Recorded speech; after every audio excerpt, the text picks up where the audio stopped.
Това беше последната серия, първото упражнение, разтваряне с дъмбели от седеж.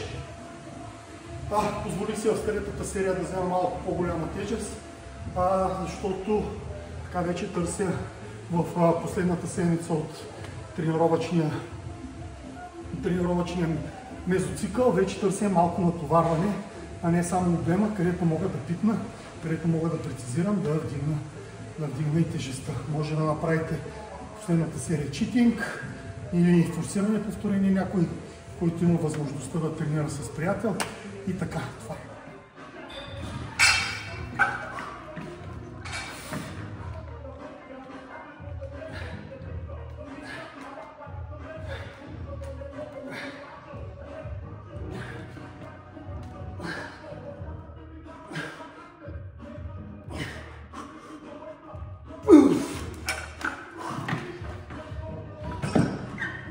Второто упражнение за ramена е рамени преси.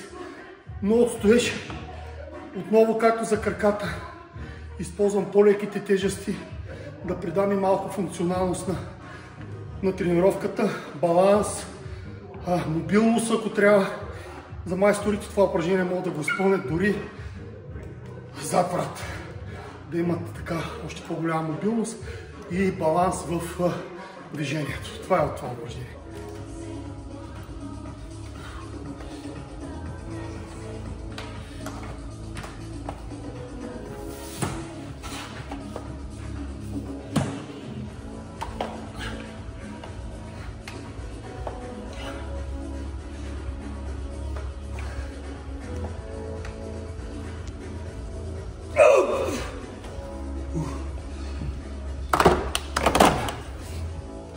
За това упражнение си позволих да вдигна малко повече тежестта. Отново да почна и да търся натоварване. Не само обем, а и натоварване. Стила ми на изпълнение тип Рони Колман с читинг, гонейки максимална тежест и гонейки техника. Знам, че има много критици на това нещо, но физиологията е дала своя отговор. Когато се опитваме да дигнем по-голяма тежест, мозъка задейства повече моторни единици. Когато търсим прецизност на движенията, се задействат по-малки моторни единици, които могат да прецизират движението.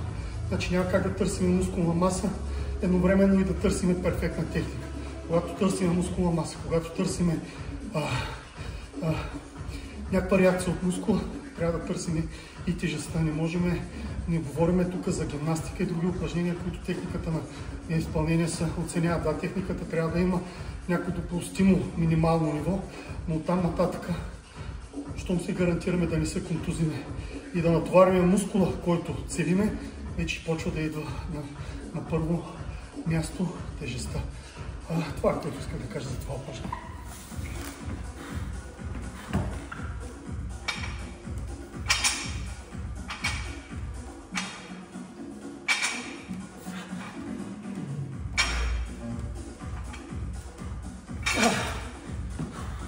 Това беше последното упражнение за рамо. Отново се опитвам да вдигам тежестта и търся натоварване. Тук е възможно при някои упражнения, които го позволяват, да се прави лек читинг. Това е.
Първото упражнение за бицепс е дигане на дъмбели от стоеж. Използвам пълна амплитуда на движението и завъртам китката в крайна фаза навътре, за да използвам и тази функция на бицепса да върти китката. Така тежестите не са големи и позволява без риск от травми да се получи това натоварване. Не пускам едната и после другата, а едновременно застъпвам движението, за да скъся продължителността на серията, защото така или иначе се редуват ръцете, серията става много дълга и ако трябва да изчаквам всяка една ръка да се завърши движението, става прекалено дълга серията. Излизане от режима на натоварване, който търсиме, и вместо натоварване мускула отиваме повече в фаза на търсене на издържливост от това упражнение.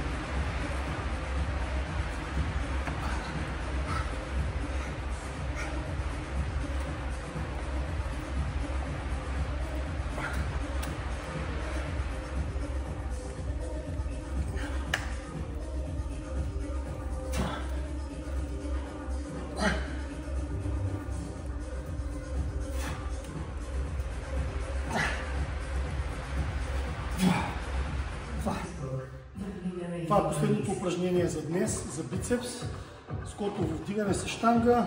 Вариациите могат да са с прав лоз, с крив лоз. Трябва да бъдат съобразени с анатомичните особености на всеки, залавните места, слабите места, болки, ако има в китки, в лакти и така нататък. Не копирайте. Това е моят прочит.